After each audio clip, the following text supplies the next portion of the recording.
सोचिए ये 6 करोड़ हैं, एक राज्य बल्कि एक देश की आबादी के बराबर, और इन्हें एक कंपनी लूट कर लेकर भाग गई। और भारत की सुप्रीम कोर्ट, सेबी, तमाम आईबी, सीआईबी, ये जितने फालतू के बहुत सारे विवाद जो आते हैं फालतू के, जिन संस्थाओं को लेकर, जांच एजेंसियों को लेकर, वो मिलकर भी इनका पैसा नहीं लौटा पाई हैं। ऐसा नहीं है कि ग्राहक परेशान नहीं है, इन एजेंट को पता है कि ग्राहक के साथ उनका पैसा भी फंसा है, इसलिए वे सबकी लड़ाई लड़ते हैं। ग्राहकों के प्रदर्शन में एजेंट भी जाते हैं, दोनों एक ही लोग होते हैं। छत्तीसगढ़ में पीएससीएल के पीड़ितों ने कई बार बड़े प्रदर्शन किए और इनकी संख्या वहां पर राज्य में कई लाख की बताई जाती है। जब हजारों लोग अपनी मेहनत की कमाई के लिए छत्तीसगढ़ में संघर्ष कर रहे थे, इस तरह के प्रदर्शन हुए, कई प्रदर्शन हुए। वहां बताया जाता है कि 5 लाख लोग ऐसे हैं जो चिटफंड के शिकार हैं। राज्य में पीएससीएल के 25,000 एजेंट बताए जाते हैं और इस लड़ाई में ग्राहक, ये लंबाई देखिए, और एजेंट दोनों होते थे। इनके संघर्ष से जुड़कर मुख्यमंत्री भूपेश बघेल ने अपनी पकड़ बना ली। भूपेश बघेल इनके मंचों पर नजर आते थे और इन पीड़ितों का नारा होता था कि पहले भुगतान फिर मतदान।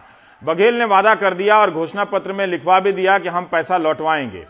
इसलिए इन लोगों ने बघेल पर भरोसा किया। दिल्ली में रहने वाले जानकारों ने छत्तीसगढ़ में कांग्रेस की जीत पर जितने लेख लिखे होंगे, उनमें शायद ही किसी में कांग्रेस की जीत में पीएससीएल की पीड़ितों की भूमिका का आपको जिक्र मिलेगा।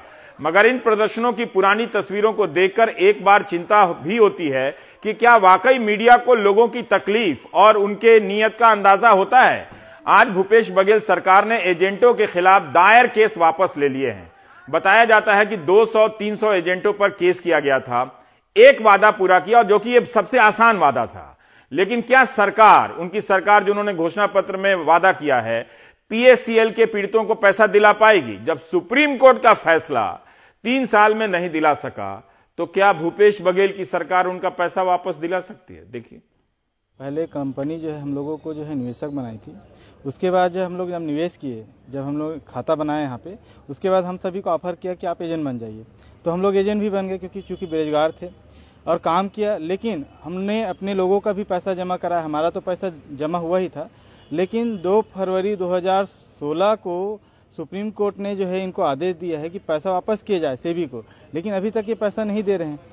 और चूंकि पैसा, पब्लिक का पैसा नहीं मिल रहा, हमारा पैसा तो नहीं मिल रहा है और लोगों का पैसा नहीं मिल रहा है, तो वो पब्लिक हमें जो है पैसे की मांग कर रही है, हम लोगों से पैसे चाह रही है, हम लोगों से पैसे मांगती है।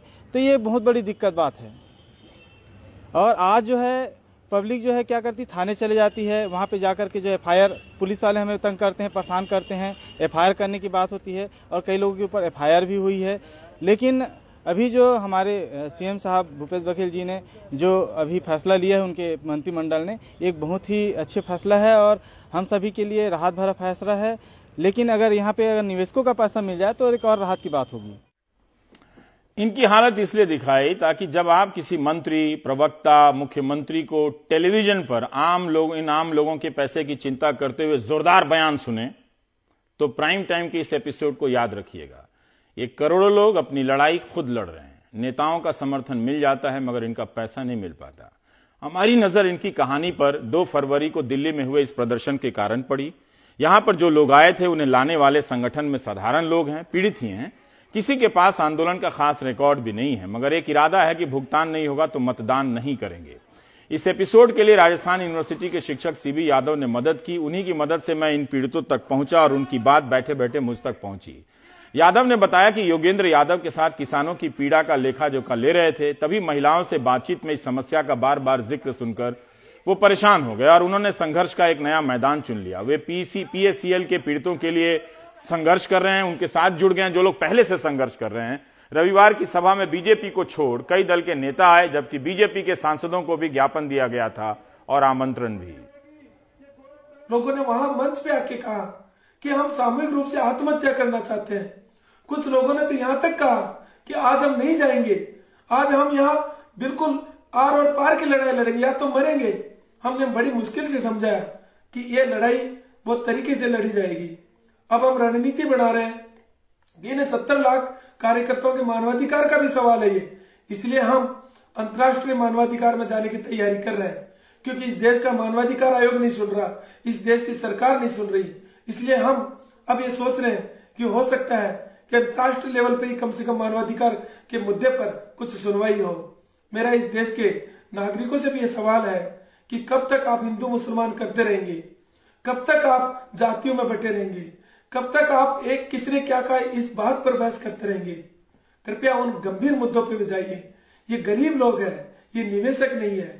किसी ने छुप के पैसा जमा करवाया, किसी ने बेटी की शादी के लिए जमा करवाया, किसी ने पढ़ाई के लिए जमा करवाया। इस देश के नागरिकों से भी आग्रह है कि इन पीड़ितों के साथ आइए।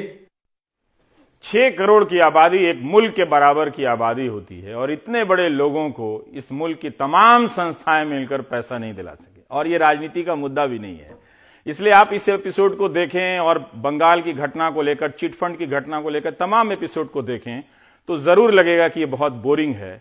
लेकिन इतना याद रखिएगा कि जब 6 करोड़ लोगों को एक कंपनी ठग कर जा सकती है, उसका कोई बाल बांका नहीं बिगाड़ सकता, तो आपकी क्या हालत होगी। यादव कहते हैं कि एक व्यवस्थित कॉर्पोरेट स्कैम है, बिना राजनीतिक संरक्षण और संपर्क के हो ही नहीं सकता। इतनी बड़ी संख्या में कोई कंपनी बचत योजना के नाम पर लोगों से पैसा ले रही है और भाग जा रही है, आखिर किसी की निगाह क्यों नहीं पड़ती है। इन लोगों का न सिर्फ रोजगार गया बल्कि सारी पूंजी, भरोसा। सिस्टम में इन्हें लेकर कोई अफसोस नहीं। राजनीति इतनी झूठी और क्रूर हो चुकी है कि आराम से ताल ठोक देती है कि हम छोटे निवेशकों के हितों की लड़ाई लड़ रहे हैं। कमाल है। सुप्रीम कोर्ट को भी अपने फैसले की समीक्षा करनी चाहिए कि आखिर 3 साल बाद तक इन लोग करोड़ों लोगों के पैसे वापस क्यों नहीं मिले। 3 जजों की बेंच इस मसले को लेकर बैठनी चाहिए। देखिए,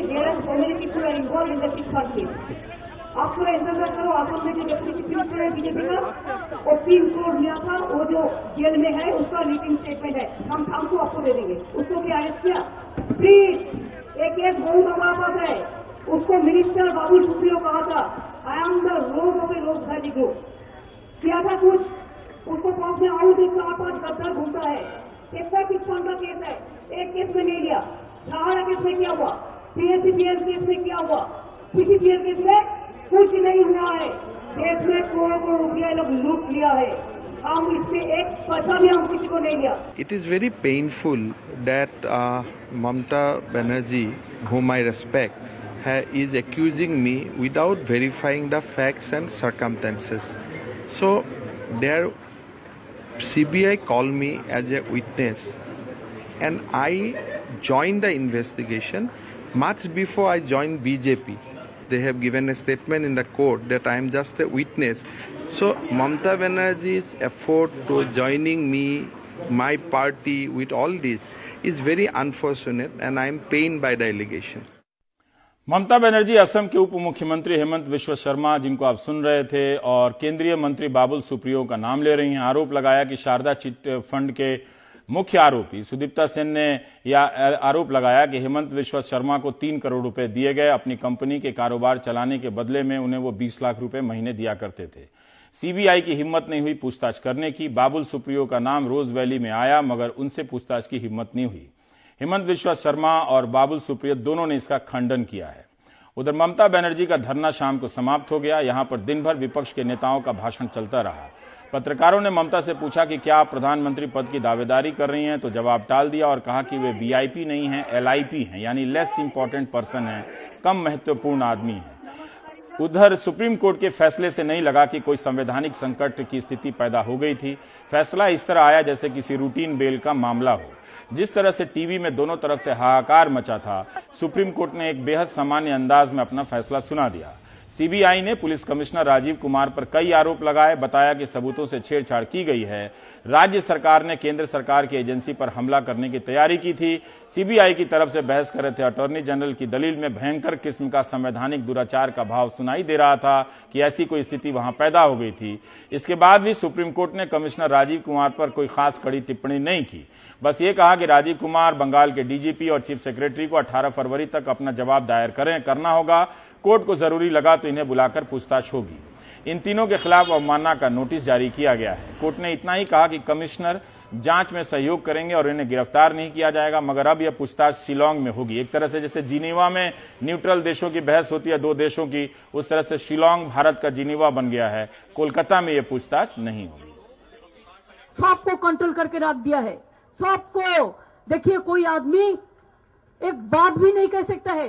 कोई आदमी बात करता है तो नेक्स्ट दिन फोन आता है, मोदी का खिलाफ कुछ मत बोलो। क्या हम लोग क्या है, हम politically we can not, so many I am not raising the name today, I know the story. 2-3 minister तो मेरे को फोन करके बोला मोदी को खिलाफ में कुछ नहीं बोलना चाहिए। मैं बोला भाई तुम लोग कौन हो, हम किसका खिलाफ क्या बोलेंगे क्या नहीं बोलेंगे, ये तो मेरे का अधिकार है। अब सबको अधिकार छीन रहा है। हम सोचते हैं हमारा ये मूवमेंट एक जन आंदोलन है, एक गण आंदोलन है। It is not the Trinamool Congress आंदोलन। दिस मूवमेंट ये आंदोलन सबका लिए है। 2019 में मोदी जी नहीं आएंगे। आज सुप्रीम कोर्ट के आदेश में स्पष्ट है कि उनके पुलिस कमिश्नर को अपीयर होना होगा सीबीआई के सामने, और कलकत्ता में नहीं शिलांग में अपीयर होना होगा। ये बहुत ही ईमानदार जांच के लिए बहुत ही उचित आदेश माननीय उच्चतम न्यायालय, ताकि इस पूरे इन्वेस्टिगेशन को राजनीति के दबाव से मुक्त किया जाए। लाखों बंगाल के, बिहार के, पूर्वोत्तर के छोटे पूंजी निवेशकों का हजारों करोड़ इन सारे नारदा, शारदा और रोज वैली स्कैम में लूट लिया गया। उन गरीबों के लूटे हुए पैसे की जांच होनी चाहिए कि नहीं होनी चाहिए? अभी तक ममता जी के साथ जितनी पार्टियां खड़ी हैं उन्होंने ये कुछ नहीं कहा। ये जांच होनी बहुत जरूरी है, ये जांच ईमानदारी से होनी बहुत जरूरी है। जांच के नाम पर जांच में 6 साल लग गए, 3 साल लग गए सुप्रीम कोर्ट के आदेश के बाद। जो 6 करोड़ लोग हैं जिस पे सुप्रीम कोर्ट ने पैसे वापस देने के आदेश दिए हैं, वो मंत्री जी दिला दें तो पता चलेगा कि वाकई जांच के साथ काम भी हो रहा है कुछ। ब्रेक के बाद गोपाल गांधी से शरद शर्मा की बातचीत सुनिए।